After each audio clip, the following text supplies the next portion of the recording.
Greyman! Greyman! Greyman! Greyman! Greyman! Greyman! Greyman! Holy YouTube video, Greyman! Hey, Grey Maniacs gather! It's Bloggy blog time again. It's blog number 300. Yay! 300. Woo! I did think about digging out some comics like with 300. Like, you know, going through my old comic books and finding which ones I had that were like number 300. I did think about doing a live stream, but I just couldn't be bothered. Couldn't be bothered doing either of those things. I'm just going to show you the rest of what's in this box number 24. Starting with the Rann-Thanagar War, Holy War, sorry, 4-parter. So you've got Captain Comet, Adam Strange, Bizarro. You've got the Omega Men, Starman, Starfire, Hawkman. I'm pretty sure the Weird turns up later on in this one as well.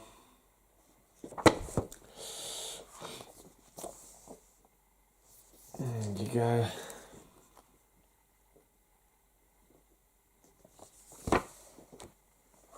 Starling and Jim Lehman Hunter.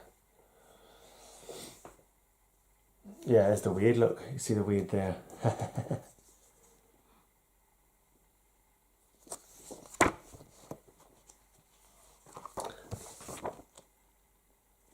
So that was number 3, and then it's a Hawkman special randomly in the middle there. I'm assuming that must be in the right place.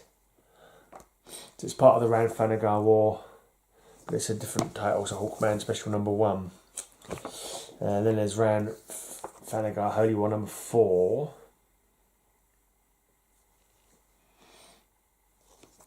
And then there's an Adam Strange special. Assuming they're in the right places in the run, otherwise I wouldn't have put them in there like that. Alright. What is it? Basically there's two like religious kind of cult figures like leading the 2 different planets, and they were basically having a crusade against each other to try and show that their religion was the right one or something. Yeah, Lady Styx. That was one kind of cult, religious kind of alien dictator, and the other one, I think his name was Onimar Sin or something like that.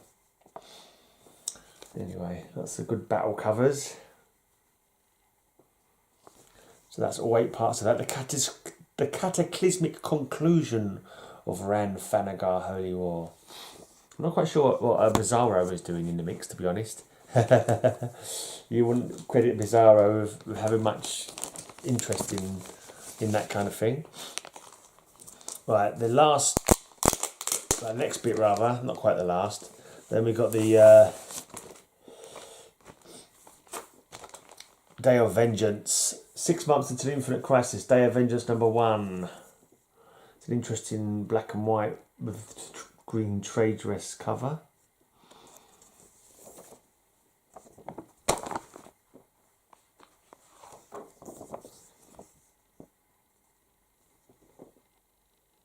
There you go.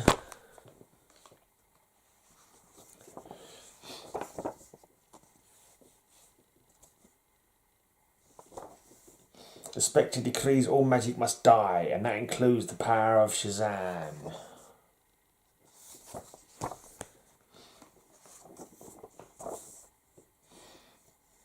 Okay, we've got the Enchantress, it's Swordmaster, that guy, I think his name's Swordmaster, and Ragman. Can't anything stop the Spectre? You gonna fight or make small talk? So this is Shadow Pact mainly involved in this fight, who kind of disappeared when Justice League Dark came along. Suddenly Shadow Pact was no longer a thing, it seems, and Detective Chimp, I think Detective Chimp is the only one who went on from Shadow Pact to be in Justice League Dark. That's pretty weird. They were like for a few years the premier like magic facing team, like Ragman, Enchantress, Nightshade. Is it Nightshade? I think her name's Nightshade. Detective Chimp and Blue Beetle. And yeah, I've no idea if they ever got any. Actually, I've only read a few Justice League Dark because I stopped reading in 2013. I must have been about a year into the first run of Justice League Dark. But Shadow Pact, I don't know, maybe they've been mentioned. I'm sure they must be mentioned in passing somewhere. But, you know, they were the premier supernatural team. Right, the rest of this box is just some odds and sods from different, like, old comics, some AOKs. I think this one I bought myself, but I'm pretty sure I also got this as an AOK from Simon. But I'm not too sure where the other one is. It's like you can never find things. So I thought I had this one already. I wasn't sure it was this one I had or a different one. But I think, yeah, I think I've got another one of this somewhere from Simple Simon. Orgasmageddon #1 from Dynamite Comics. Gwar, a heavy metal band I've seen live quite a few times. Crazy stuff. Adventures into the Unknown. Don't think I'll get any more of these. I wouldn't mind getting some more of these days. Someone was selling this on YouTube, Facebook for like £1 or something. I was like, there's no way I'm leaving. You know, I'm not going to buy that for £1. Awesome dinosaur cover. And on the back, I think this one was going cheap as well. So I thought, yeah, I'll pick that up for £1. Bloody hell! Strange Sports, good condition. Well, yeah, good enough condition. #5. I know there's a whole series of this, but I'm not planning on getting the whole run. But if I see them going cheap and I know I haven't got them, yeah, okay, I'll buy that for $1 or whatever, £1. Right, the new 52, the Ravagers. I think I got these for like 50p each from the bargain bins once in my local comic shop. Actually, they're unlocal to my girlfriend in Croydon, Place in Space. And it's just the Ravagers. Wasn't that great a read. Terra, Ridge, Thunder, Lightning, Fairchild, and Beast Boy. But that kind of like New 52, so it's different versions. Beast Boy is red for some reason. Thunder and Lightning, weren't they the daughters of Black Lightning? Now it seems to be a bloke and a woman, but yeah, I don't know. I don't know what's going on with the properties. I think Fairchild wasn't he from Gen 13, wasn't she? So these are obviously a reimagined batch for the New 52. I did read them. It wasn't that great. But like if I see the others going cheap, I'll pick them up just to finish the run. I'm sure there wasn't that many of them. I wouldn't have thought so anyway. But this next one, one of my oldest comics. It was my oldest comic for quite a while before I bought the Classics Comics Illustrated version of Green Mansions.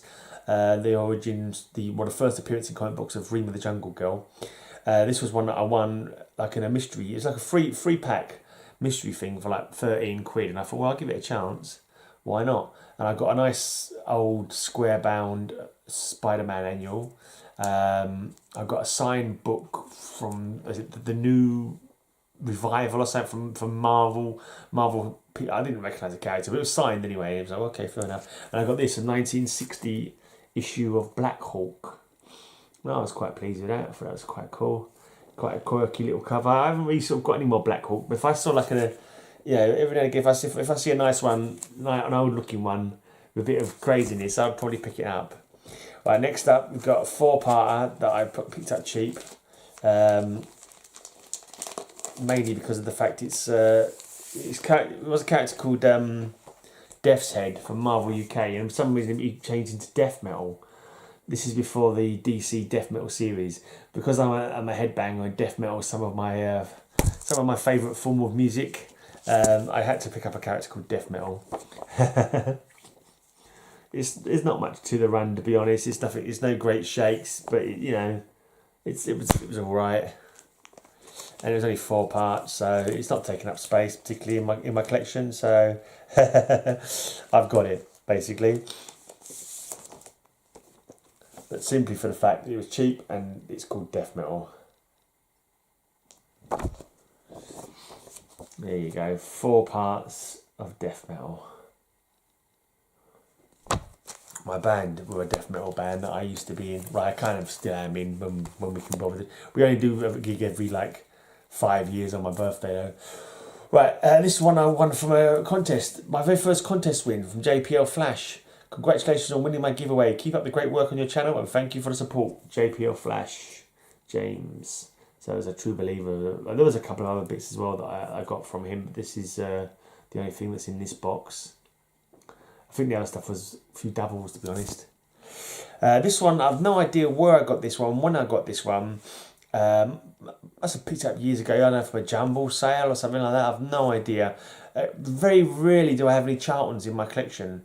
So I don't remember where I got this from. It's Billy the Kid, number 132 from the Charlton comic group. It's just a random one that ended up being in my collection.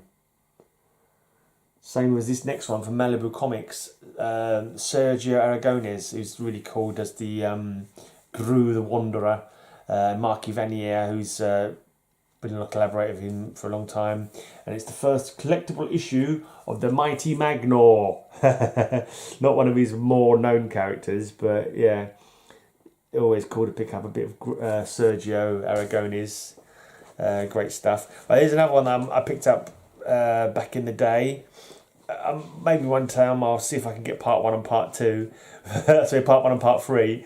But at the moment I've always had this one part from this mini-series. It's 2 of 3.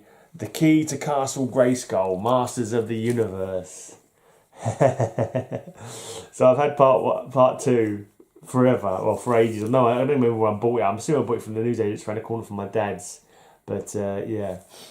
And then lastly, another one, again, I've got no idea how it got into my collection. It's another company that we never saw any comics of back in the day. I think that must have been a charity shop or something like that. Or no, probably a jumble sale when I was a kid or something like that. I've no idea. I can't remember it. But it's a Whitman. Like, never seen Whitman in the UK. I don't know where it came from. Tales of Sword and Sorcery. Dagger the Invincible. I'm half tempted to maybe see if I can get the run. But I reckon there's quite a few of them, I should think. But it's just like, what? Lovely painty cover. It's fighting a blinking skeleton with a ball and chain, a mace, a flail. So yeah, that's cool. Nothing in the post today. I think I've got one more comic on the way. Low budget comics and things. Low budget comics and things. Go and give them a sub. Yeah. Go give them a sub. Yeah. Low budget comics and things.